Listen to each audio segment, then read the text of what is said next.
আপনি কি জানেন ভগবান শিবের গলা কেন নীল? এই নীল রং শুধু বিষ নয়, এটা ত্যাগ, দায়িত্ব আর চরম আত্মসংযমের প্রতীক। আজ জানব নীলকণ্ঠ নামের গভীর রহস্য, যে রহস্য মৃত্যু, বিষ আর মানবতার ঊর্ধ্বে।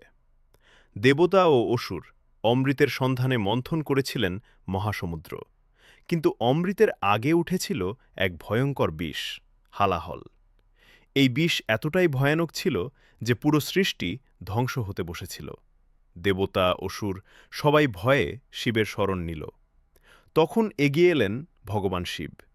তিনি বিষ পান করলেন, কিন্তু গিলে ফেললেন না, গলাতেই আটকে রাখলেন। বিষের প্রভাবে শিবের কণ্ঠ নীল হয়ে গেল।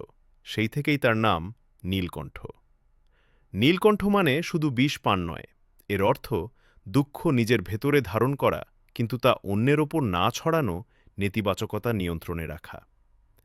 আজকের মানুষ বিষ উগরে দেয়, রাগে, হিংসায়, কথায়।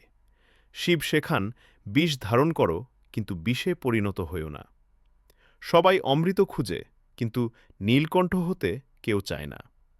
আপনি যদি মহাদেবের ভক্ত হন, ভিডিওটা লাইক করুন, আপনার ভাবনা কমেন্টে লিখুন, আর এমন আরও শিব ও আধ্যাত্মিক সত্য জানতে চ্যানেলটা সাবস্ক্রাইব করুন। জয় মহাদেব।